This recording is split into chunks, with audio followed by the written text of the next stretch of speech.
no mistake, the over-governance and disproportionate measures we see today in order to respond to a virus is a case of martial law masquerading as medical law.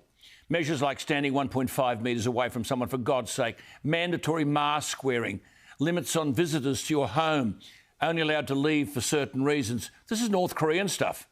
The worst part in New South Wales and federally, the so-called Liberal Party are in government. A political party built on freedom, which should be rejecting totally dictatorial rulings. Now, we've all seen and used these QR codes, the thing you do on your phone to sign in to a venue. This all says George Orwell 1984 stuff.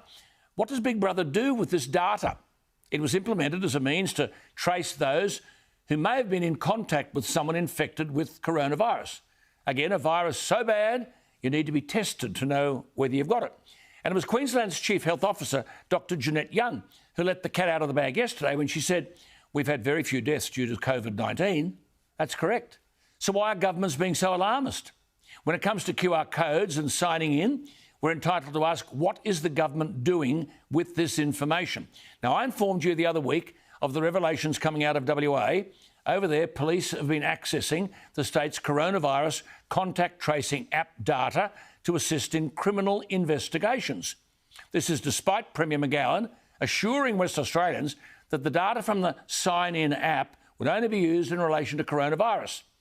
Well, in New South Wales, this Stalinist sign-in nonsense will go further. Citizens will now be forced to check in to the government whenever they go to work or go out to get a takeaway coffee or groceries. This is martial law. Previously, QR codes have only been recommended, but not required in retail settings. Now they'll be mandatory from July 12. Even schools will need QR codes so teachers and visitors can sign in. This is absurd. Prime Minister, this is not Australia. Where are you? Silent as always. Which leads me to share with you the thought of one wag, the story doing the rounds. What's the difference between Harold Holt and the current Prime Minister? Answer, Harold Holt only went missing once. Therefore rejoice, ye heavens, and ye that dwell in them.